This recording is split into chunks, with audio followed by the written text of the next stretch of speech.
U-GeekTV.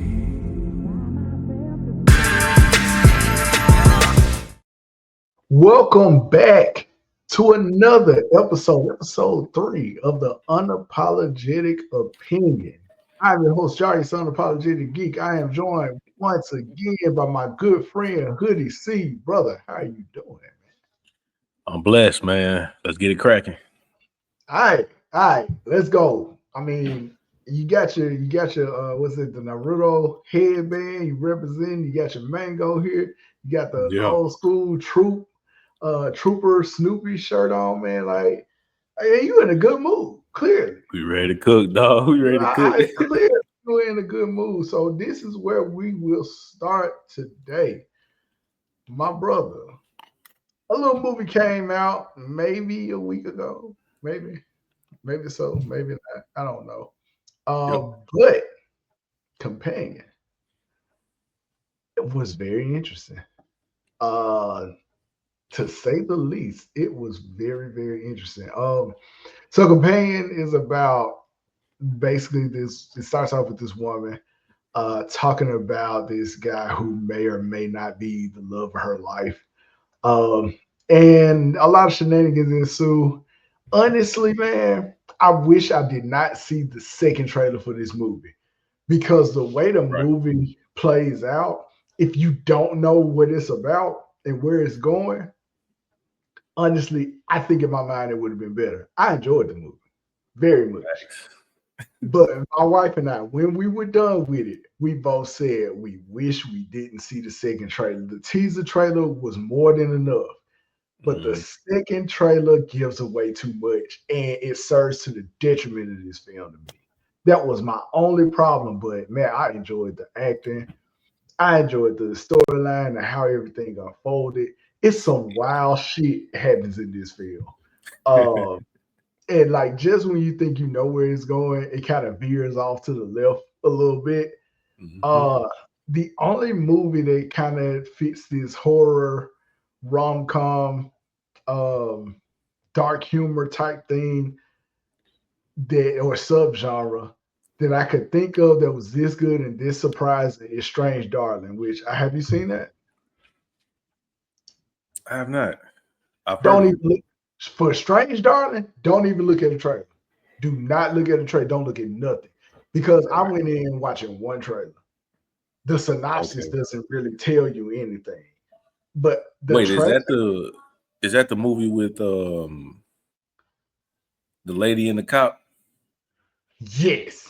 Yeah, I know what you're talking about now. Bro, that movie is dope, bro. That movie is so damn dope. I love that movie. Like, undoubtedly, I love that movie. Matter of fact, like, I'm ready to run it back. It's not on streaming like yet to where I can, I don't feel like reading this shit. But I mean, I will support it and rent it. But yeah, that movie. I know I'm supposed to be talking about Companion. I highly, highly, highly recommend people go see Strange Darling. I reviewed it on this channel. Also, I did a spoiler-free and a spoiler review for it. Highly recommend that film. But what did you feel about Companion? Man, when I was watching it, I forgot I even saw the second trailer, bro. That's how decent it was. Like, it wasn't even until you just said the second trailer revealed so much that I was like, damn, I remember the second trailer now. And you're right. But I guess I had caught it on the whim. Like, I must have been caught up at work or something, that I forgot that I even saw it. So while I was watching it, like you said, the twist in it was like, oh shit. Like, I was fully immersed in it, man. I thought it was a very, very solid film. A lot better than I expected it to be. Like you said, the acting was phenomenal. Shout out Baby Quaid, man. He did his thing. I'm sitting up here. I've known his name for years now. The Boys. Yeah. Known his name. Never made the connection that was his dad. Never made the connection. And when my wife saw it in the credits, She was like, wait a damn minute. She looked it up and confirmed it. And I looked at him during the movie and I was like, what is he related to Dennis Quaid? Because he did, when he smiled, he looked like him. But yeah, go ahead. Old Pops. Right. No, man. It was definitely enjoyable, man. I had no idea that walking away from this would be the better movie that I saw this weekend. I didn't expect that, and it was to me, So, all right. So I guess that gets us to our verdict then. For me, Companion, I didn't have a lot of gripes with it. I just wasn't blown away by it. Like Strange Darling really blew me away when I watched it. But I wasn't blown away by this. And I think it was seeing that second trailer and having in my head where the movie was going. But for me, it was a unapologetically legit film, and it was a good time. It's a 4 out of 5. What you think? I'm gonna have to get with you with the ratings and the names and stuff. But okay. Yeah, I agree. Before you even said anything, it was popping up in my head. It is a unapologetically legit film. Yeah, I give it a 4 as well. Like you said, and like I said, forgetting that I even saw the second trailer made the twist that much more surprising for me in the moment. So yeah, I was long night. I was tired. I went in there just kind of like, this is the second movie of the day that I saw. So it was already late. I was hungry. Yeah. I was like, man, this got in. I just want to say I appreciate your dedication to helping out and making this program go. I think that's one of the things that my wife didn't and she accompanies me. Shout out to my girl, to my lady. She accompanies me on a lot of this shit in support. Thanks. And I don't think that part of it she really considered. Like if you watch 2 movies back to back, you looking at 5 to 6 hours. That's just on 2. Right. I've done shit like watch 3 in a day, like a fucking maniac. So I appreciate that. That is no easy task. Even though you may get some enjoyment because some shit can suck. Some shit can suck and ruin your damn day. So I appreciate your dedication to making this happen, bro. But I'm going to tell you one of my favorite things about this. They used what's the name of this song? How Deep Is Your Love? Yes. Yeah. By the Bee Gees at the end. First of all, I love this song. Facts. The way they used it during the credits and stuff, it was like, I love a movie that can have a good closing with a great song. And Companion, the way they use this song is really dope. For sure. All right, so we're gonna move on. This is a production error for me. That was not supposed to be the first review of the day. This was. This was supposed to be the first review we did. And it's nothing wrong with being second, but I honestly do not want to offend the man that's on your screen right now. So Kendrick, I apologize for talking about those people before you. You are definitely a headliner over here. And with that being said, that was a big performance during a pretty big game. We heard that he was doing the Super Bowl in September or something like that. So yeah, somewhere around there. Let me tell you the historic run Kendrick has been on in the midst of the beef with Drake has been incredible. Like his momentum that you don't quite see based on a beef. Honestly, the only thing I can compare it to is when 50 Cent came out the gate and just went nuclear on Ja Rule just from the jump. And the historic run he had when he came out, 50 Cent has one of the kids go back and look it up. 50 Cent has one of the greatest debuts of all time. When you're talking about album, when you're talking about having a hit, when you're talking about the controversy, how much he was in the news and stuff. Get Rich or Die Trying is one of the greatest albums I've ever heard, and for my money, is the greatest debut of any rapper ever. It surpasses Reasonable Doubt, all of them, to me. Facts. But this run here is probably second. You can argue that it's first because of the awards that come with it. But it's just a way. It reminds me of one of my favorite scenes. Not one of my favorite movies, definitely one of my favorite scenes. When Achilles fought Hector in Troy. Ooh. And at the end, when he ties his feet up to the it reminds me, it paraded him around, and that's He what it dragging was. his ass. And the finale of all of this, which I believe this is the end because he does end with game over in letters in the audience, was this Super Bowl performance, which I anticipated this is where it ended, and it appears to be where it ended. I'm going to get your thoughts first on Kendrick's Super Bowl performance where he humiliated Drake possibly for one last time. I thoroughly enjoyed myself, man. It was phenomenal in my eyes. I know a lot of people, back home, shout out my fellow Louisianimals. A lot of people wanted Wayne, for obvious reasons. Yeah. And I understand. And then even after the show, like a lot of people were complaining and stuff. Oh man, I wanted to be more entertained than that. Well, you missed all the messages, bro. And that's okay. Like people talking about, well, I got the messages, I just still wanted to be entertained. I'm like, well, cry about it, bro. Like it's okay. Like, ain't nothing you could do now, dog. It's over with. But I thoroughly enjoyed the performance. The visuals were on point. All the messages were on point. The only thing I had a little bit of a gripe about was that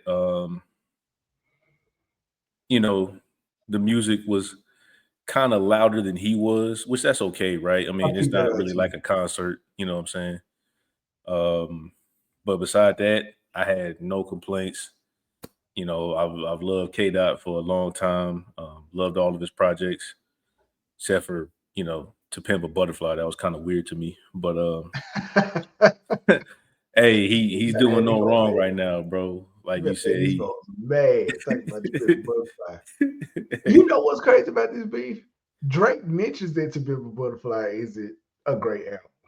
He says that in one of his songs, and that is completely overshadowed. I remember I listened to Money Jones, and when he heard Drake sing that, he was prepared on his next episode to dissect just that part of it. And of course, Kendrick dropped like two songs back to back, and Money brings it up. He's like, I was ready to talk about and fully analyze To Pimp a Butterfly, but Kendrick just ruined it.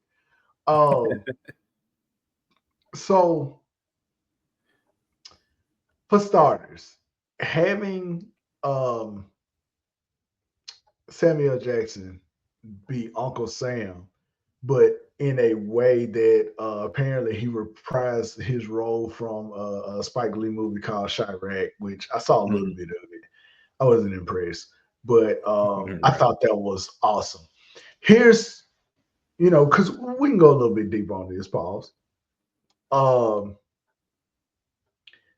I've never seen somebody do this type of performance at the Super Bowl. Right. And it's very artistic. Like I would think I would see this at the VMAs or the Grammys or something like that. I never thought I would see something like this at the Super Bowl. The camera work was way different from any other Super Bowl performance we've ever seen. This was a cinematic experience, which is why it's perfect for us to be reviewing it right now. Facts. The closeness and the intimacy between the camera and Kendrick and all the performers, very cinematic. Like it starts off with the camera, focusing on Samuel, and then it goes to Kendrick in this wide shot where they're on the he comes in on the lowrider. Or is this by Chevy, whatever it was. Then you got out, it was basically a clown car because you had all the Crips and Bloods and the people wearing white, I'm assuming are the Caucasians in our nation. You had all of those people jump out, and then they get on the stage. You think you're going to see something regular, but the camera keeps going after Kendrick, and it's just perfectly shot. Like I think in all of this, because a lot of people really don't analyze things like in the film the way you and I do, right? This is why you're here. Right. It was a cinematic experience to see that.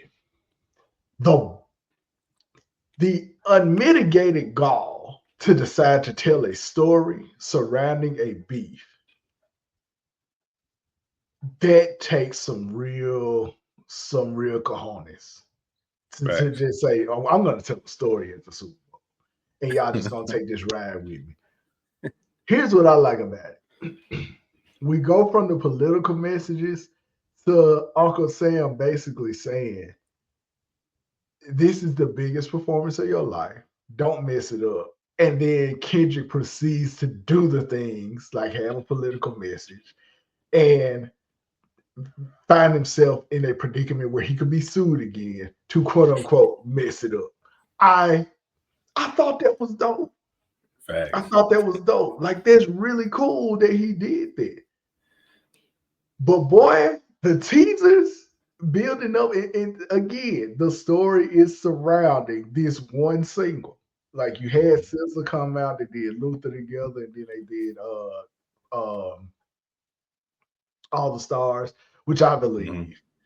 To be honest, that's probably my favorite Kendrick song because of how I felt at the end of Black Panther, and they use that song. I've always, again, I just talked about it, using the song in the credits. Yeah, it's just dope. And I thought about Chadwick, in that moment, but every time I hear it, man.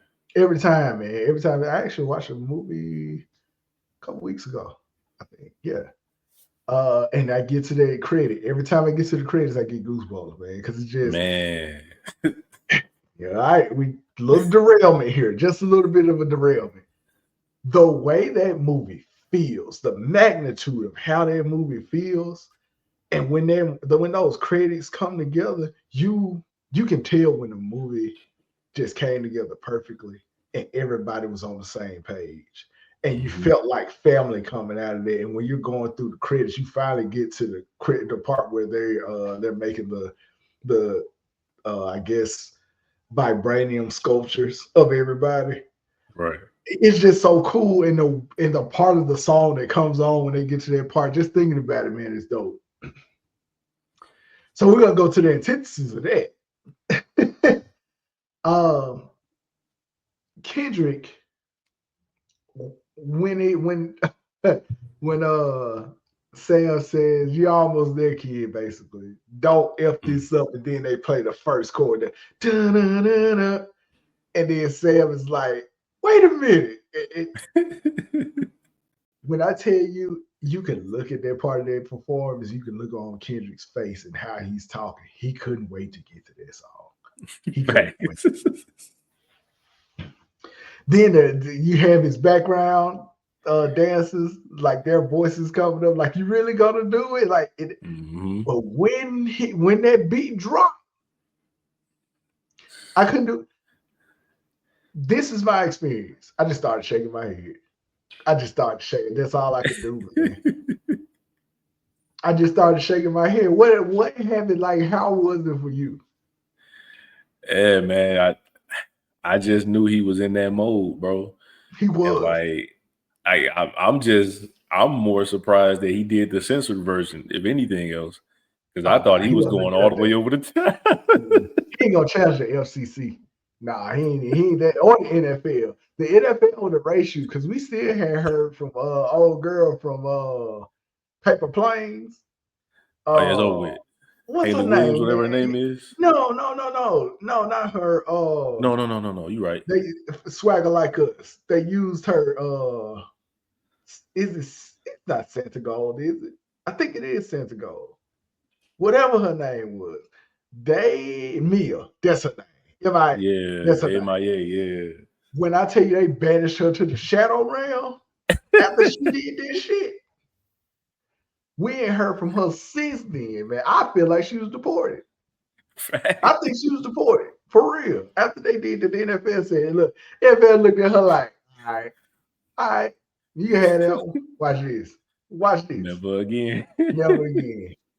Jay-Z don't take up for her nothing. She just gone. That girl disappeared, man. Right after that. Oh, which that was crazy because she wasn't that big to begin with, at least over here. But yeah, he wasn't gonna do that. But he started. I mean, and it was just the viciousness in which he went at it. And the part I was waiting on, because the crowd went nuts when the beat dropped in the first place. Mm-hmm. The part I was waiting on was A minor, and they did not disappoint. Loud as hell. And then when the music cut, my daughter said, "Now that's petty." She said, "That's petty right there." They ain't have to drop the beat completely just so we could hear it. Yep. And my favorite lyric on there is when he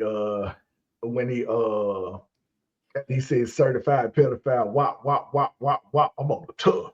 When he say that part, man, like, yeah, you are on him tough at this point, man. You kicking his ass. But man, kicking him way down, man. Then he brings out Serena Williams. Oh man, shout out Serena, man. Do you know how long ago it was that Drake said something about her husband? That was so long ago. That was so long ago, man. And she came back looking direct. I know she was looking at Drake. Like, yeah, I remember that shit. I'm going to stun on you too. Then since I already singing with him, another ex, it was, and even with all of that, it's brilliant artistry to me. Like, and I'm not, I want to just go on the record. Unlike you, I'm not really a Kendrick fan. Like, I think he's a great artist, but I'm not really a Kendrick fan like that. That was a damn good performance. I'll tell you that.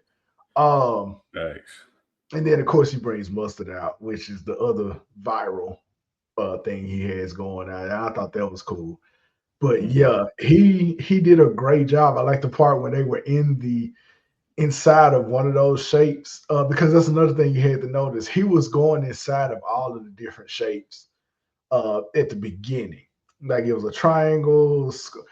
I just had a fucking epiphany. That's the PlayStation book. The PlayStation shit, yep. Yeah, I read something about that earlier, man. Yep. Little PlayStation buttons. I'm about to rate this. It keeps going, man. This performance is an unapologetically superb performance. It is. It's a 5 out of 5. It keeps going. I didn't think about that because I even caught the little. Some people were swastikas that when they crashed to the ground. Yeah, I even caught that. I did not catch the PlayStation controller, but and of course it lends itself to when he says it's game over. Like that, bro.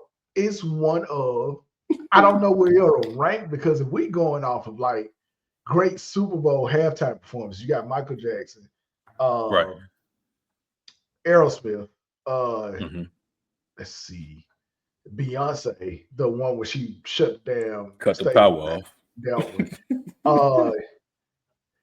What was another one? Bruno Mars had a good one. Right. Let's see. Dr. Dre has one of the best. Dr. Dre's top 5 easily. Yeah, he has one of the best ones. Yeah. And then my personal goal is the Prince one. The Prince one is, it's just from an artistry standpoint, from a performance standpoint. The clouds parting and it's starting to rain as he's singing Purple Rain is ridiculous. A performance that they were worried they weren't going to be able to even do because of the rain. And there we go. And so that's my did you want to render a score to it, my friend? Yeah, man. I mean, like you said, unapologetically superb, bro. It actually just passed Mike for the most viewed halftime show of all time. So that's crazy. The numbers speak for itself, man. I'm not saying it was better than Mike's, but me neither. Me neither. The numbers, bro. The numbers. Yeah, I'm gonna have to really think more about where I would personally rank it. Hmm. But yeah, that's where I'm at. Moving on, Love Hurts. I'm gonna be fully transparent. I did not get to go see this. At this point, my battery was low. I was done. Again, thank you for your dedication to it. And look, I'm just gonna turn it over to you. Tell me if in the audience or viewers, should we go to see Love Hurts? No. Okay. But I will say it is a good movie whenever it drops on Netflix or whatever streaming platform it's going to drop on. It is a good movie just to knock out on a Friday night whenever you want over the top action. I'm gonna put it that way. The plot was pretty basic, not gonna lie. Mhm. A lot of the acting, you know, kind of had you doing one of these numbers like that was kind of rough. But one of the people who I was very much thrilled with his acting performance, which I wouldn't have put over a lot of people's knowing the cast. Shout out Beast Mode, man. I was interested to see how he would do. I think he did a solid job. He pretty much played a hyped up bang bang shoot 'em up version of himself in real life. Yeah, The lingo a was funny guy. very similar to what he does in real life. You know, the way he talks, his slang came out, and it was unapologetically him. So I'm I'm cool with Beast Mode, man. Yeah. You know, everybody else, and they did a solid job, right? But it was just Mhm. you could kind of see where this movie was unfolding before it even like got remotely close to being I rise feel in like they action just watching the trailer. climax. Yeah, Yeah. The whole trailer, like you said, it pretty much gave the movie away. yeah. But like I said, the action is pretty okay. It's a little over the top, like somebody gets hits, they doing a double backflip. Like that's not really good cinematography in my eyes. But Unless you John Wick. yeah, right. Unless you John Wick. I Bulletproof just, suits. bro, I watched all four of the John Wicks back to back, and I say, there's no way these are four good movies. It's no way, but they did it. They did it. And the reason I bring John Wick up is John Wick kind of started a subgenre, right?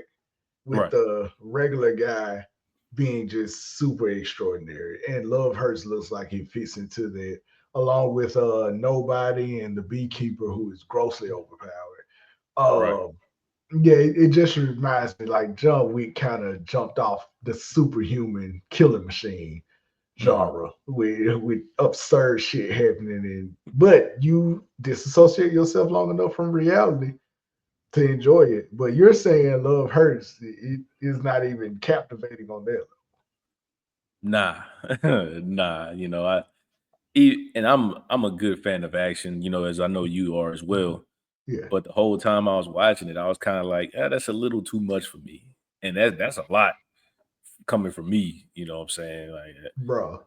You and I both have seen both Raid movies. oh man, If that ain't too much action, if that ain't too much action, and this is too much action, that means that means one or two things for me. The fight scenes went a little too long without some actual kills going on. That's one way, or they weren't well done enough to be justified. a little bit of the first one, Mhm. a lot of the second one. It was Understood. it was just too much, man. Like, Fights, you and know, it's funny that we were talking about doing a fight recap breakdown series. Um, because this kind of falls into that. A mhm, good movie fight isn't necessarily about length; it's about choreography right, and how those people are doing waltzes. And we're definitely gonna do the fight breakdown series. I'm really excited about that. But some fights that I can really think of that were great Going back to the raid, the 2-on-1, him and his brother fighting the last guy. That's Man. one. Going old school, Bruce Lee, Deadly Game versus Kareem Abdul-Jabbar. Another Thanks. great, well choreographed fight. Enter the Dragon, and this fight wasn't even like close. It's the choreography of it where Bruce Lee is going through the mirror maze, and he's a great choreography on there. I can go anime, Ghost in the Shell, the chase scene. Great choreography. If you don't have that, man, you really don't have a fight scene. Like, you really can't say that you got a fight scene. Oh, what's another one? Lethal Weapon in the front lawn. Riggs versus the bad guy. I can't remember his name. That's another one because that one was more of a gritty fight. Right. It started raining and all that kind of. You need good fight choreography. So honestly, I'm glad. Look, man, I appreciate you again. I'm glad I missed it if the choreography wasn't that good. I'm glad I missed it. So scale of 1 to 5, and then I can give you what it is. What you got?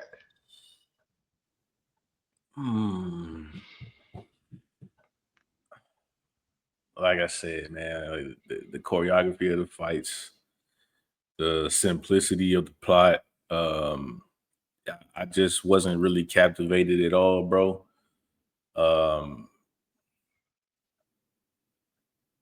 I'd give it like a 2 out of 5. I'm not gonna lie. Oh man, that's unapologetic bullshit. If I'm not mistaken. No, it's basic as fuck. That's unapologetically basic as fuck. Is what you gave. 2 out of 5, ladies and gentlemen. Perfect way to describe it, man. It is out of there. I know something that won't be a 2 out of 5, man. And thank you for that review. But moving on. I've been looking forward to this, and I think this is gonna be. I think this is gonna be the bulk of our discussion. I got a surprise for you. You ready? Let's get it. Oh, yeah. It ain't spoiler free. It ain't spoiler free. Let's get it. If you hadn't watched it, and you gonna continue looking at the whole podcast, which I truly appreciate, I will mark the chapters in the podcast so you can skip ahead. There's no way I can talk about this. And I put season 2. This is not season 2. Let me make a quick edit. This is not season 2. This is season 3. Let me be respectful to the subject matter. Season 3, Invincible. Episodes 1 through 3 dropped last Thursday. I want to reiterate again, this is a spoiler review. I will mark the chapters so you can skip it. I honestly believe this is going to be the bulk of our discussion. Let's start with episode 1. Boy, we are back, ain't it? Full speed ahead. All my gripes I had with season 2, the way, because season 2 just plodded along to me. And had shit that honestly don't matter. It's like they skipped ahead. The way they skipped through the bullshit in this episode, I love. Right. But I like the start of it. Seeing Mark become stronger really brought some excitement to me because I was tired of seeing him get his ass whooped for 2 years. I was just tired of it. Facts. And I understand the irony of him being called Invincible and getting his ass whooped every time. I got it. I did. Mark is in his Goku when he came out of Namek, came back from Namek, and remember Goku was just damn near invincible when he came from Namek, man. It took that heart attack against the androids to really slow him down. This is where Mark is. Mark is in his like, oh no, I'm that dude bag. And I liked it. I like seeing him with some confidence. And I like him really easing into the role of being Earth's protector, but also continuing to right the wrongs as a Viltrumite that his father started. What are your thoughts on the first episode and really, in the early going where we are with it? I'm glad they came out the gate the way they did, man. It was just a lot of filler for season 2, a lot of slow movement. Mid-season pause almost killed it for me, man. I appreciated it at first, the beginner stages of him getting his ass whooped, because we all love to see a little bit of growth in our protagonists, right? You know what I'm saying? I'm never necessarily been a fan of people who come out and get it right away and they just come out the gate OP. Like I've never really been a fan of that.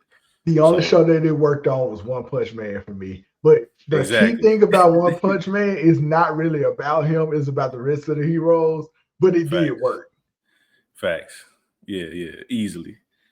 But yeah, I do agree as well, though. It also, I think it went on too long with him getting his ass whooped and not taking it serious. You know what I'm saying? Yeah. It took your dad doing what he did for all this shit to come full circle for you.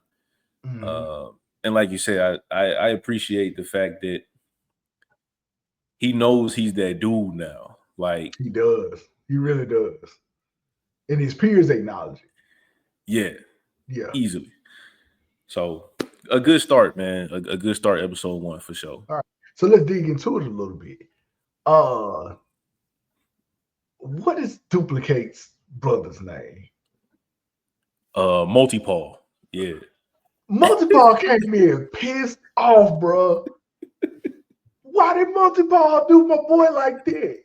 Beating the shit out of Rex. He was beating the shit out of Rex. And Rex was like, dog, I did not kill your sister, man. What the fuck is wrong with you? Multipaw, the way Multipaw was beating his ass was so unnecessary, bro. So unnecessary. I'm like, why is he doing him like that? And like this hate is deeper than his sister. Like he always wanted to beat Rex's ass. Oh yeah, definitely. I like, and again, going back to Invincible being that dude, Invincible just handles it. Like, and the way he snaps out. So I'm going to tell you what I like about that scene. That scene was very reminiscent of his father. It was just on a lower scale. It goes back to season 2 where he told him, stop fighting like a hero. I need you to fight like a Viltrumite. Yeah. And he cut through. He was beating all them paws. He was beating all their ass.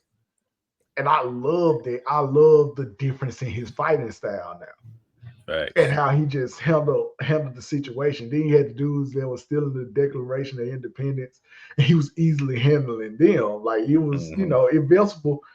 The maturity in how he handles his powers, how confident he is. Right. It's a great change of pace for this character, and it shows some development. And one thing I say, this show has gotten right is his development. They have done a pretty good job with that. And that continues, but yeah, he beat the fuck out of Multipaw. And Duplicate had to come down and basically save Multipaw's ass, like, hey, if you keep going, he gonna make sure you can't come back. So everybody calm down. Facts. And that gets us to the reveal, which we knew Duplicate was dead. But she comes back into the fold. I like how that's handled also. And how her friends really thought she was dead, and everybody's happy to see her and stuff. But it gets us to really the big crux of the first episode. Doc Seismic is performing shenanigans. He was caught in season, I think they got Doc Seismic in season 1, maybe 2.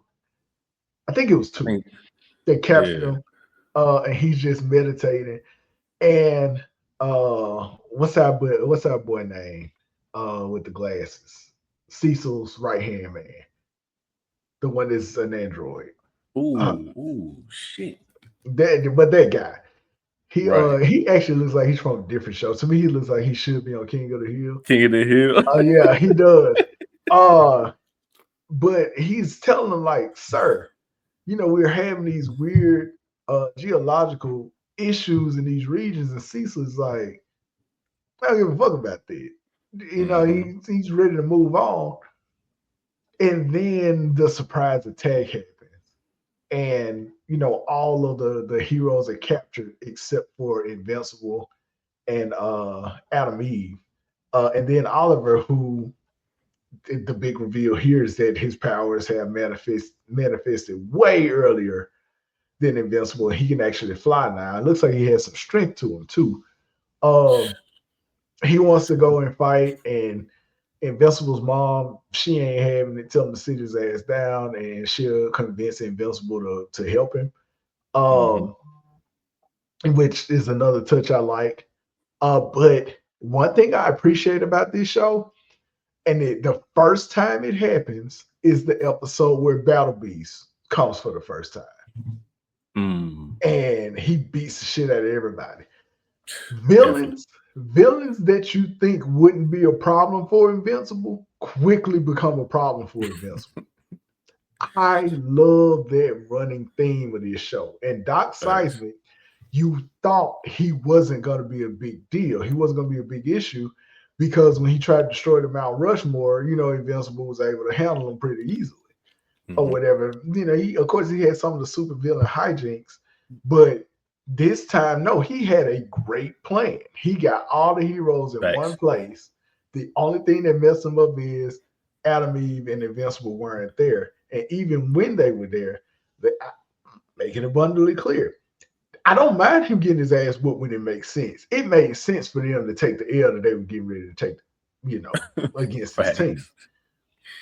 But it got us to a big point that I want to talk about, but just give me your thoughts up until this point where you were with it. Yeah, Doc Seismic definitely took that shit to the next level, man. I mean, even when he was breaking it down, when he was like, we've been following y'all vibration patterns for forever. I'm like, yo, that's crazy, man. Like this shit was well plotted out. Like you said, even when Eve and Mark showed up, like you said, they were still getting their ass whooped. like he had countermeasures for everything they had going. So yeah, I appreciate that as well because we got the whole training montage of Mark when the episode started.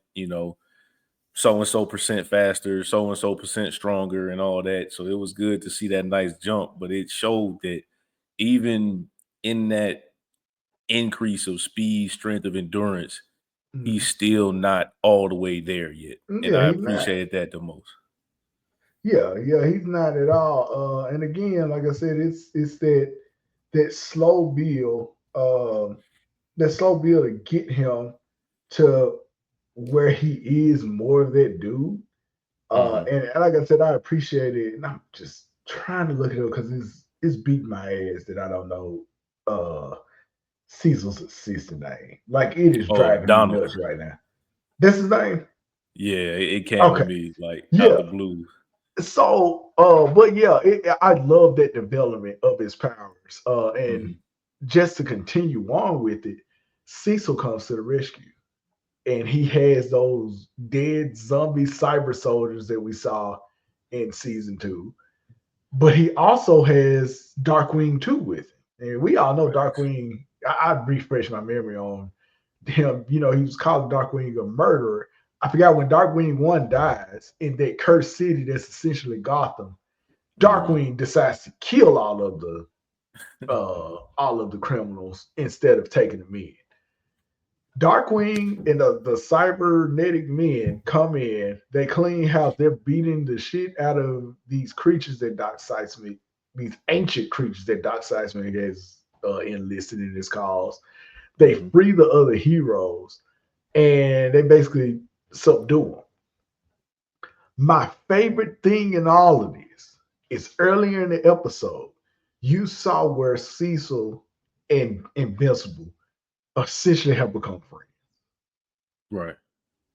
Cecil is taking him under his wing and is like, look, Cecil saw Anissa, and that shit drove him crazy. He was like, wait a fucking minute. There are more of these, is what you tell me. And they are hostile. Facts.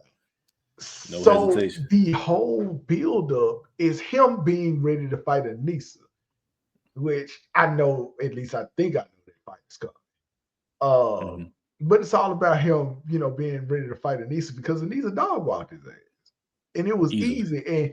And what was crazy was Cecil, and this is going to get into the second episode, just going from Cecil's standpoint. He has it that Mark is going to be their best defense against another Omni-Man incident. But at the same time, I also consider that he's seen Mark go through so much that he has contingencies, which comes into, again, the cybernetic men and Darkwing. They help save the day. And Mark's reaction was perfect. Shout out to Steven Yeun for how he acted that part out, like the voice acting. And everybody was like, Mark, like, chill. He has PTSD from Cecil fucking with him in just the last season. The last season.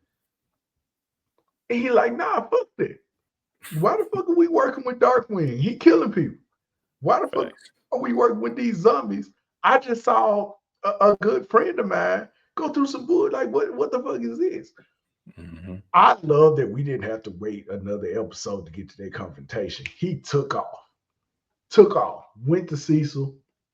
Cecil's down playing. And by the way, Walton Goggins, that does not sound like Walton Goggins for me. I try to pick his voice up every time Cecil talks. Now I'm wondering, is Walton Goggins country, or does he actually talk like Cecil? He sounds like a whole different man, right? But again, he does a great job, voice acting. And he leads Invincible to this white room, and the other cyborgs, he's surrounded by what looks like hundreds of them. And Cecil tells him, this room is for my protection. And then we get into our next episode, and you find out a little bit more about Cecil in a shocking opening to the episode. What did you think about the way they opened this thing up to give us Cecil's origin story? Honestly, bro, I wish it would have came earlier. I wish we could have understood Cecil's concerns and his contingencies with a lot of this stuff in season 2 when he was taking all these countermeasures and precautions to the potential of another Viltrumite incident. But even though the timing was late, I did appreciate seeing where he came from, seeing his whole backstory and, the prisons. I mean, that shit was cold. I ain't gonna lie, man. Like, prison shit was cold. Yeah, that shit was cold. Yeah, that shit was dope. He was running that shit. He was running that shit in a matter of years. Yeah, like he was about to be a punching bag.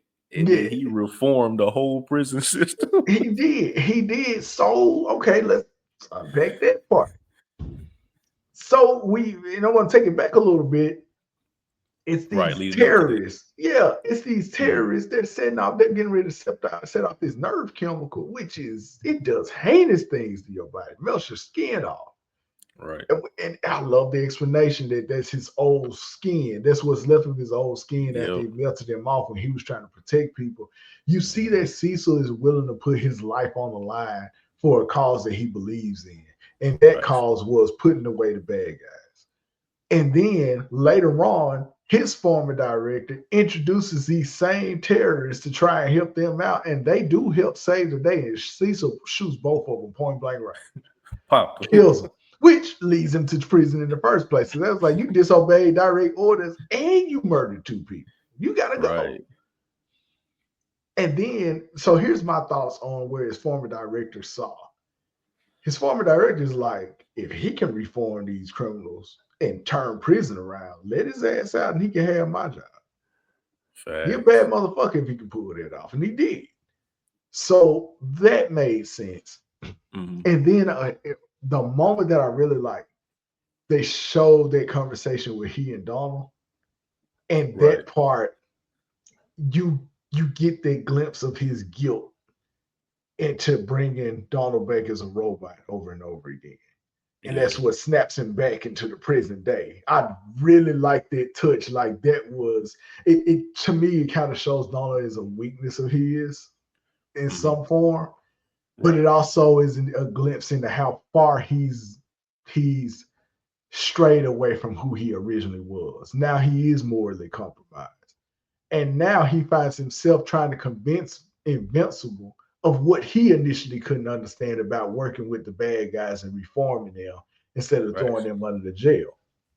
And before we even get to that, Invincible is going full Viltrumite on all of the Cybermen. Full Viltrumite. Killing left and right. And I love Cecil's line where he tells him, Mark, you scaring me. I love when he says that. He's like, and Cecil's so together in both of the first seasons, Mhm. but you start to see those cracks. Like he's genuinely afraid of the Viltrumite Empire coming back Facts. and taking over the planet, or at least Mark turning into his father, which Yep. Mark feels like we're past it, but Cecil shows him we're not. We not past it. I remember what your dad did. I remember that catastrophic day. I can't Mhm. just let you fly around here and trust that you're going to be a good guy, which leads us into the first meeting between Mark's father, Omni-Man, and And Cecil. Cecil. Yeah. They were thinking about trying to kill him, which definitely was going to be a big mistake. And Cecil said, "No, let me talk to him." Yeah. It goes into the prison thing. Cecil being able to convert people to the cause. He meets him and he says, "Look, we need to, I mean, if you're here to defend us, let's work together." The man is like, cool. When he leaves, he says, we're going to monitor him and see what it is he wants. And I feel like in this show, Cecil's biggest failure is not seeing that Omni-Man was the villain. Right. And it's made him paranoid. And when you go Mhm. back to that first season, Omni-Man and Cecil were friends. They had trust issues, but they were Facts. friends. They were. Man, this is compelling stuff. These Yeah, first man. two episodes, especially the second episode, this is some compelling stuff that they put in. It reminds me of the first season again. And like that's why we back. We really are back. Facts. But yeah, the battle between Cecil and Mark, which is incredible. You find out like the depths in which Cecil was willing to go to be prepared for Mark is Mhm. crazy. Even implanting something in his head to duplicate the scream of a monster that scream did hurt Mark when they were fighting. Yeah. Crippled him. Like Cecil's plan was great. I'm gonna be honest. Facts. It was a great plan. And he was winning. He was winning, man. If Mark hadn't have made it to the Guardians of the Globe when he was running from Cecil, I think he would have had Mark beat. Honestly. Tell me what you thought about the scene and how it unfolded when he does make it to the Guardians of the Globe. Yeah, man. Just a quick run back. I loved, like you said, all those scenes were beautiful. I really loved when Cecil said to Donald what his prior director said to him, man. That line, that was a bar, That was man, when cold. he Yeah. said, you can either be a hero, basically, or you could be the guy that saves the day. You can't be I both. love that line, man. You I can't was be like, both. yo. But man, Yeah. fast forward, man, like you said, you can visually see that Cecil is shook, and why not, right? Because I mean, the first time we saw Mark, I think he called him like Reaniman or some shit like that. That's The that. first That's it, time, man. Yeah. The yeah, reanimate. first time Mark was fighting the Reaniman when they first, discovered him. he was getting his ass whooped. Now, like you said, his fighting style has changed. He's going with the clean chops, cutting heads off. He was waxing them. Right. And then leading up to the siren, him taking off, man. And even then, in that slick moment, I think Cecil still is in a mode where he's still trying to salvage whatever him and Mark can have. I agree. I was just gonna bring it up next, but go ahead. Yeah, bro, like because he had a chance to drop him anywhere with that siren, but he showed concern, albeit, like I said, whether to, actually have compassion for the young man or to try to help rebuild what they had. He didn't want to just drop him anywhere for his own safety and also not being able to find him. Yeah. So that really kind of spoke volumes to me in a way, because as afraid as Cecil was and on edge as he was, even getting to the Guardians, like he still was, everybody stand down. Mark, come back with me. We need to talk about this. He was still trying to salvage that. I think, like you said, trying to prevent Omni-Man 2.0 from happening. And I like, you hear the concern in Cecil's voice, and he's pleading with Mark. Like, I know you don't understand this, and we, the audience, know why Cecil has done what he's done. But it's twofold for Cecil to have to explain this to Mark. The first thing is, look, bad guys can be resources too. The planet, the whole situation is not black and white. I know you know that because you just brought back another half Viltrumite with you after you saw your father again. I know you know it's not black and white. We can sit down and talk about this. That's the first point. Facts. The second part of it is he has to explain to Mark, yeah, I'm still concerned about you being a Viltrumite after we made all of this progress. Yep. That was going to be a difficult conversation as it was. Mark fast-tracked that conversation and honestly ran up on him in the Pentagon. And he was I got to defend myself because I already know where this was going. It wasn't even, he didn't even let it slowly escalate. Cecil had it in his mind that I'm not putting the Reanimator program, I'm not putting it on ice, and I'm not locking up Darkwing again. We're going to have to fight this out. I already know where this is going to go. And Cecil just initiated it. Facts. I enjoyed the Guardians of the Globe part because now it's out in the open. Now everybody has to kind of witness what it is that Cecil really thinks of one of them. And as it's playing out, Robot is like, I can turn the sensor off. And he turns it off, and Mark does what? He turns full Viltrumite again and beats all the Reanimator's ass again. Full Viltrumite. And then he ends it with grabbing Cecil by the throat, man. And I thought, I was like, is he about to go for it right here? And he just tell him, he said, you come near me or my family again, and I'll kill you. I'm gonna kill you. That's a far cry from the Mark before he killed Angstrom Levy. That Mark tried to preserve everybody's life. After Angstrom Levy, once you go against that no kill rule, which is Batman's whole thing, where do you stop? Facts. We got to see a little bit of it, and he told him. But here's what I noticed: Mark is putting the line in his family. That's where his line is. You come near us again, it's over with. And he leaves peacefully, or as peacefully as he can in that situation. So now you come away from this episode with a better understanding of Cecil. You absolutely understand where Mark is coming from at the end of the day. So where did it leave the Guardians of the Globe? Which that gets us to our third episode. And now Avengers Disassemble in the Invincible universe occurs, which I like it. I like that, and I feel like this is going to come to a head. The Guardians of the Globe decide to split. And it's really because now they feel like they can't trust Cecil. And Mark, who is the purest amongst them, at least that's how they feel. Right. If Mark isn't safe, then you know you have Robot, Monster Girl. What's the black Invincible name? Unstoppable or something like that? I feel like it's Unstoppable. Who you talking about? Jay Farrow plays him. Bulletproof or something like that. I think it is Bulletproof. I think you're right.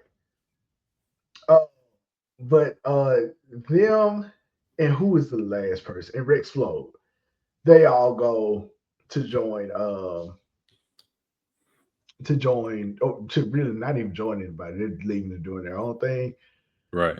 That argument was intense because you have Immortal, Titan. Is it Titan? I believe that's Titan. Yeah. Oh, it's Titan. Yeah. Immortal, Titan, Duplicate.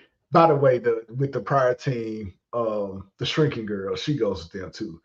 Right. Immortal, Duplicate, and Titan, they all, decide to stay behind. I love the moment when Titan asked Robot, like, I know you like Monster Girl. Why are you really going? And Robot gives it to him straight.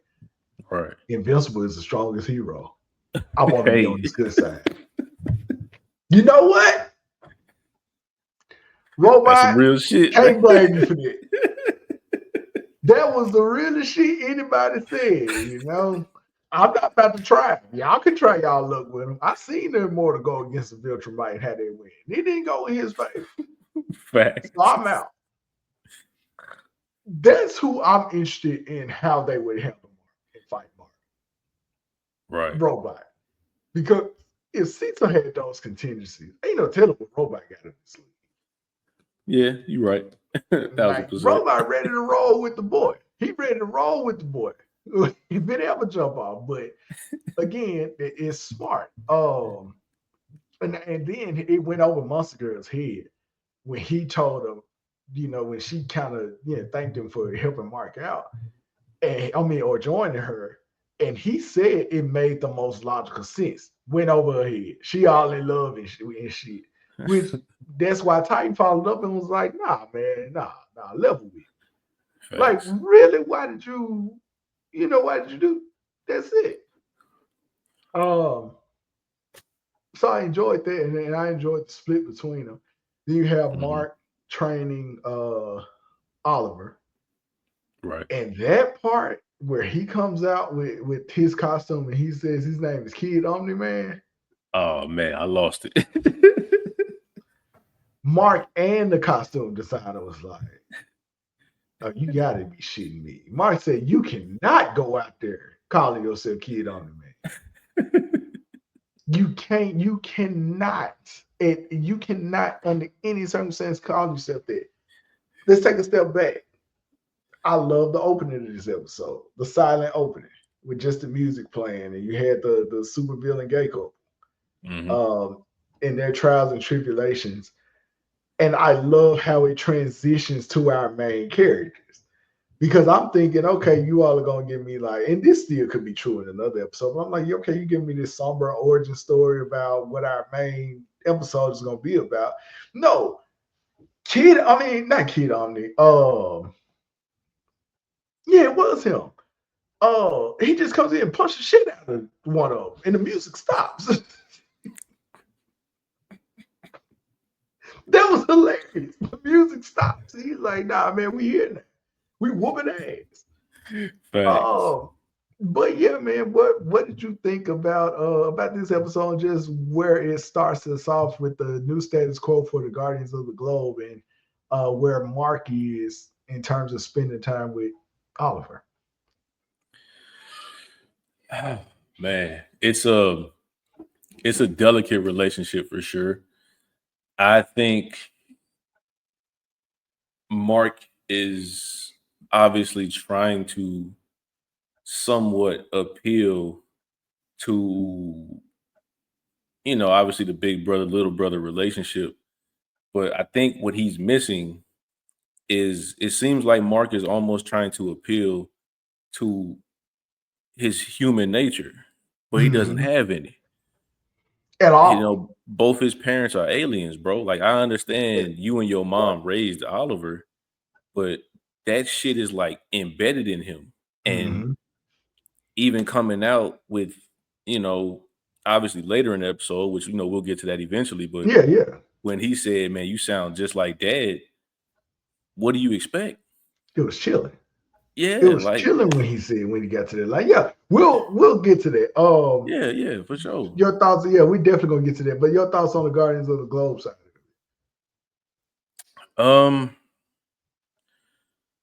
It had to be done, man. I mean, you can't have a team and y'all fighting for different causes.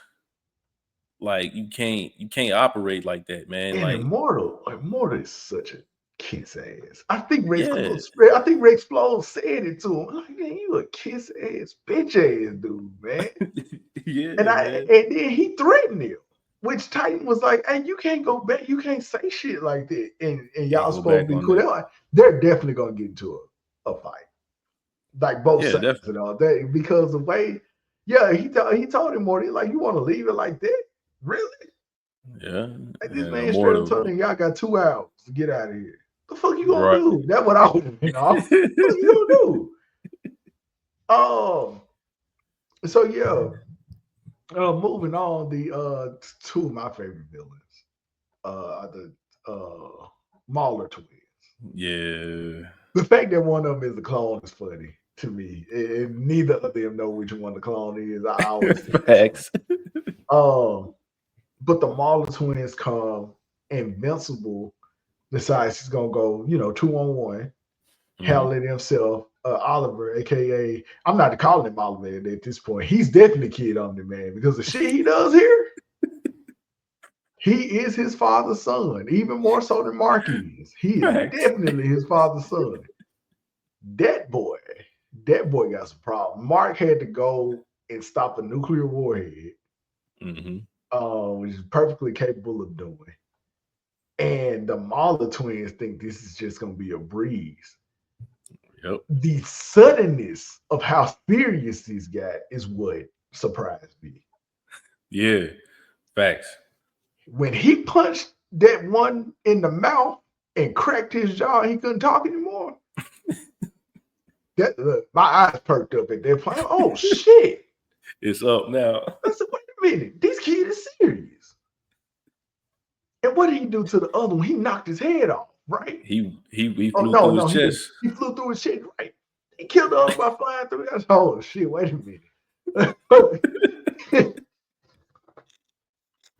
I said, wait a goddamn minute, man. Wait a minute. He killed one of them. Like, that's what's going through my head. So I'm gonna tell you what this plays into for me. The maturation of Mark turning into a Viltrumite was complete with his killing of Angstrom leaving, not when he was with his father fighting side by side on that planet. To me, when he killed Angstrom leaving, that's when Mark became a Viltrumite. He was willing to do what he needed to do. Right. With the acceleration in which Oliver is growing, he became a Viltrumite in this episode. Oh yeah, when he killed the Mauler twins and he decided to do that, he became a Viltrumite at that point. I love how we sped that maturation process up to go in line with how it feels for Oliver to honestly be growing months within a day. I like that juxtaposition between that. And it gets us to the conversation that you alluded to earlier, where Mark is talking to him and Mark is giving him a hard time about killing him. And he was like, well, I don't understand. He was a threat. Like, they were both threats. Why would we stop them and lock them up? Why not neutralize the threat and just eliminate it from the planet? It was the way in which this kid was talking that was just baffling to me. That was some gangster shit, man. But part of it, if you're thinking with all your social dampeners down, yeah, he got a point. The Marley twins have been a bane of Invincible's existence since the first season. They can't be rehabilitated. They almost destroyed a whole nation by setting off a nuke. Facts. Kill them. Kill them. And Mark was baffled. Mark was like, well, that's not how it works. And Oliver was like, well, why not? Why are we sitting up here letting criminals run around here? I don't understand it. And that's where the beautiful part is. Mark was like, you sound like Dad. And Kid on the Man was like, well, maybe he was right. Is that such a bad thing, bro? Yeah, he was saying, what's wrong with that? Man, bro, when I tell you Oliver is scary as hell to me, he's scary as hell. That boy, if Cecil would lose his mind if he knew our Kid on the Man was talking like this. He would lose his shit. He would try to kill him immediately if he knew he was talking like this. Facts. And I also like when Cecil comes again and Mark isn't there after Kid on the Man kills the Marley twin.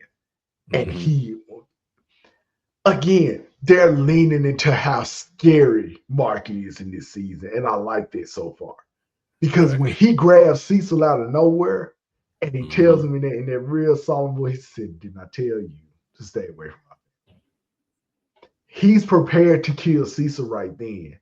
It's Oliver being present, honestly, that I think saves Cecil in that moment. Facts.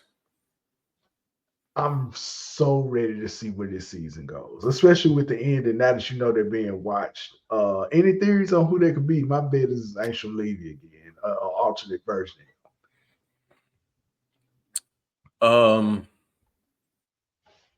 That is that's a good hypothesis for sure.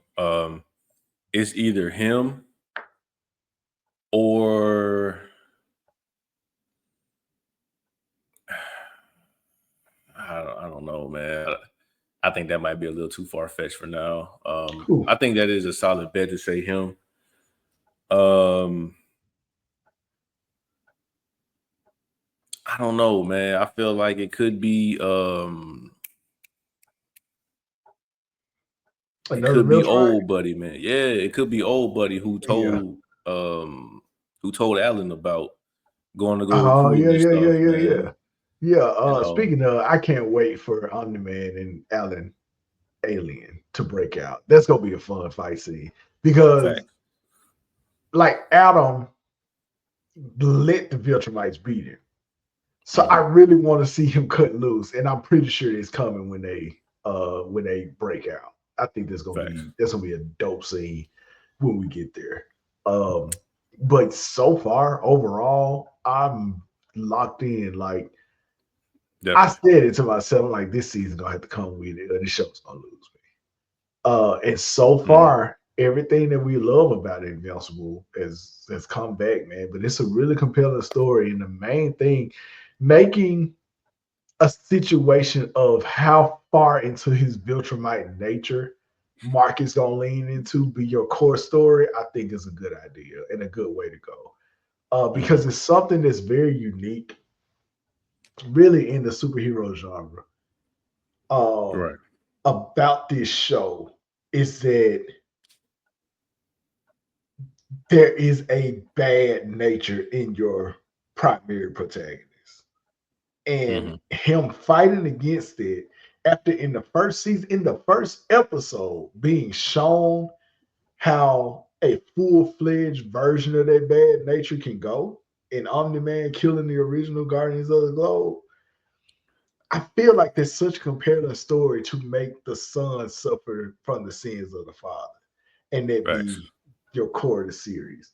And I mean, it's really compelling stuff. And I've enjoyed it so far. I've enjoyed all 3 of these episodes. And we're looking forward to it. I'm trying to figure out, I think we're going to do standalone videos for the rest of these episodes. I think we're going to continue. We're definitely going to continue to review them, but yeah, so far, so good, man. I'm very impressed. Banger. Yes, sir. All right. So moving on from that. There was a wild ass trailer that came out for Jurassic World Rebirth. And yeah, this creature that you see, we can't see it quite well. It's to my understanding that it is inspired by Tyrannosaurus Rex, the big ass creature from Star Wars, Return of the Jedi, that Luke fought in Jabba the Hutt's hideout, and the Xenomorph. They said these are the inspirations for this creature. That shit that's on that screen right now is nightmare fuel. I am disturbed. I am disturbed. And it's gonna have 4 legs from what I can understand. And the little flashes of it in this trailer, we're like, they are leaning into this thing, whatever it is. I'm gonna try and stay away from, like, they release the toys early and all that kind of stuff. I'm gonna try and stay away from blog sites. Right. Because I don't want to see how it looks. But so far, nailed it. Nailed it. Y'all got it. Y'all got it so far. That sense of discovery was in this trailer. Scott Johansson looking as great as always. Mahershala Ali looking like he's gonna not be all that trustworthy. It's something else that I like. And the island, they're going after another island. Apparently, from what I can understand, this is the research island that predates the original. Is it Isla Nublar? Predates Isla Nublar. Yeah. From Jurassic Park 1. And these dinosaurs were left alone so long that they started mutating. That is exciting. Seeing that those alternate versions of Brontosauruses at the beginning with those weird tails, I'm like, okay, we leaning more into the sci-fi of it. What happens when you leave the dinosaurs alone and they do what really any creature does and adapt and evolve? That looks like what we're getting. And that's going to lead us to this new horrifying creature, apparently. I was very intrigued and entertained by this preview, man. I really liked it. And anytime you got dinosaurs killing people, sign me up. I'm so easy. I'm so easy to please when it comes to that. It don't take much, man. Sign me up for that. How did you feel about the trailer, brother? Yeah, the whole Jurassic franchise is one of my favorite franchises of all times, man. I was not really pleased how the way the last one ended. So I am kind of excited to see what this new iteration is. And like you said, we spoke about this in the group chat, man. Like, Jurassic and dinosaur movies, period, are at their peak when they introduce the horror realm to all this, and not just all the kiddie, ha ha ha, good shit, trying to go off of star power. Like, give me the dinosaurs, bro. Give me them ripping people apart. That's what we came for. Always. So, yeah, like you said, man, this new mutated dinosaur, man, shit's scary as hell, man. Terrifying, bro. Yeah. That shit's scary. Yeah, bro. This is about to be one where, even if you're not blown away by the plot, you will be blown away by the budget of this film, because this is about to look phenomenal, bro. Oh, yeah. Definitely. When you look at the special effects, they aren't normally clean on Jurassic Park and Jurassic World. They are normally clean. So yeah, I agree with you. That shit right there, man, I am concerned. I'm deeply concerned about what they got going on, bro. Seriously. Bad. All right, let's see what we got next. Oh yeah. Good old Thunderbolts. So Thunderbolts decided to drop their trailer for Super Bowl Sunday. Let me tell you something. I really didn't have a lot for this movie going into it. I mean, the Thunderbolts comic is pretty cool. And I have a theory about it, which I'm going to get into in a minute. But this trailer, it gave me, for better or worse, it gave me vibes from the first Suicide Squad trailer. Yeah. That movie, you know what? We're going to do you remember when I was talking about doing a bad movie roast review? We're going to do one on that first Suicide Squad. I have such a unique relationship with that movie. And just as a teaser, to get people to come back and check out when we talk about it, the first half of that movie, pretty good. Mm-hmm. And then it just loses its mind. It loses its mind and its plot. It just does. And we are going to talk about that movie. I have such a weird relationship with that movie. Gotcha. I think it's terrible. I watch it quite often. And I usually watch it completely baffled by why it didn't turn out to be a good movie. Right. Thunderbolts gives me that vibe. Like this trailer, the music choices in the trailer. Mm-hmm. It looks like the new Black Widow and Bucky are going to be your leaders, which I like. Bucky, especially being a reformed hero and having that opportunity to prove he deserves to move on and kind of carry on the legacy of his best friend in a way. As being a hero and doing the right thing. I think that's the story we're going with. And I think with Natasha's sister, we're going with a similar story. Like she wants to carry on the legacy of the Black Widow because the Black Widow essentially sacrificed herself to help save the planet. Really the universe. So that looks interesting. The main thing that's very interesting to me is the villain choice in this film. And this is going to lead me to my theory. The villain is Sentry/Void. People who don't know, Sentry is essentially Marvel's Superman, but he's bipolar. And his other side is this dark entity called the Void. And the Void is definitely in this film. He's taking people and either transporting them into another dimension or turning them into ash. I'm not quite sure. But the Void is definitely the villain here, and that's very exciting. People are upset because this suggests that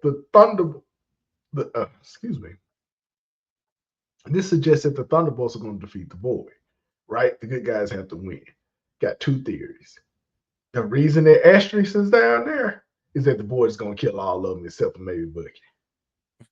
That's one theory. This is this version of the Thunderbolts. That's what they say of that Asterisk. The other theory is I'm pretty sure Taskmaster is going to die because Taskmaster is not found in any other part of the trailer except for like two parts. Right. So I'm sure Taskmaster is going to die. The namesake of the team is why their asterisk is down there. That's Thunderbolt Ross's team. Mm-hmm. Thunderbolt Ross is going to be in the movie this Friday. He going to turn into who?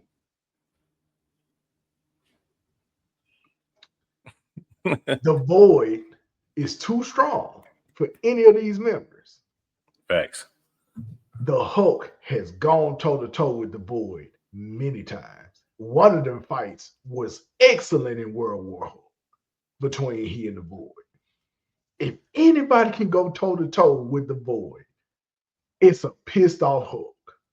And since Big Green has just been completely butchered in this universe, I would love to see Red Hulk and Void go toe-to-toe in this film. Are they going to go that big? I'm probably fantasy booking at this point. Maybe they figure out another way to defeat the Void. But I think this iteration of the team is why they have their asterisk there and they're saying this is the Thunderbolt team right now. I think by the end of the movie, my theory is that Thunderbolt Ross joins the Thunderbolts, joins his team, and they defeat the Void together. What are your thoughts on this trailer? Man, that was really solid, bro. Yeah, it definitely gave me the whole clunky, unorganized kind of vibe, you know. Yeah. I mean, like you said, Bucky, you know, Bucky's Bucky. Love him or hate him. Florence Pugh is, you know, I'm gonna see a movie with her in it. You feel me? Righteously, yes. Yeah. You know, in Red Guardian, man, you know, definitely that comedic value, bro. Yeah. Like just wow. I didn't like U.S. Agent until this trailer. Right. I did not like him in Falcon and Winter Soldier, but this trailer is like, okay, I see what he's up to too. Facts. You know, I mean, hey, it's definitely some good theories you got going on there, bro. I mean, I know for one thing, a lot of time comedic values don't really do well in these type of movies, man. You know, they don't really end up making it to the end. So, like, I know for sure that he's not gonna make it. You know, I can just feel that in my bones, man. Because there's always some element that comes along where it's no longer funny because the comedic guy is gone now, and you know they got to band together and whatnot. So, and then he's giving a speech and all that kind of stuff. Like, yeah, he's gonna be foreshadowing like crazy. Taskmaster and Red Guardian do not make it to the end of this movie. Exactly, man. No way. Yeah, I like you said, I just got mixed vibes on it. Mm-hmm. I'm definitely going to see it, obviously, you know, just to support the movement. But yeah, I'm kind of going in blank canvas. So either that way, you know, I won't be utterly disappointed if it doesn't end up doing what I wanted to do. Right. I just want to be thoroughly surprised by it. So, you know, we're going to sit back and we're going to hold judgment on this for now. But I'm looking forward to it just to see. Same here. I'm looking forward to it too. And Marvel got some projects coming out, man. We are gonna review the Friendly Neighborhood Spider-Man TV show. Daredevil definitely is getting reviewed here. And it may be a standalone series as well, like Invincible. It could be. Yeah. We'll check out Eyes of Wakanda. Maybe we'll check out Ironheart. I know that's coming out this year. Let's see. We got Thunderbolts, Falcon. I think those are the only two theatrical releases that Marvel are doing. Marvel Zombies TV show is coming out. That's intriguing. And also Wonder Man. So we got plenty. Like Marvel, they're kind of scrapping. They're kind of trying to find their way. I personally believe, I mean, just bring T'Challa back. A lot of some of your issues will be resolved. Oh shit! Fantastic Four is coming out this year. Yeah. So yeah, I mean, it's going to be a very interesting year for Marvel, and we'll be talking about all of it, man. So honestly, this episode is now, without a shadow of a doubt, our longest one. Facts.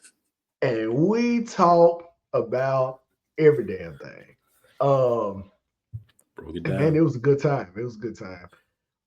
But with that being said, bro, I appreciate you, man. Like I said, I appreciate you taking care of Love Hurts for your boy. You saved me some time. You saved me one of my A-list films. I appreciate that. Next week, we are definitely talking about Brave New World. I'm going to tell you right now, that's probably going to be the main discussion of the show. Facts. Definitely. Got to be. And honestly, it's probably going to be a spoiler review. It's going to be, we're going to have a lot to talk about.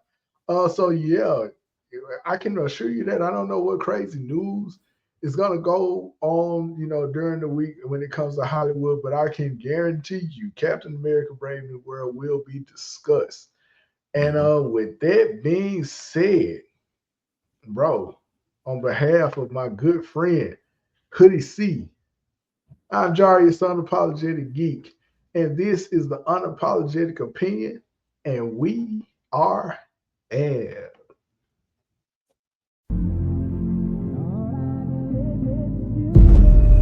U-GeekTV.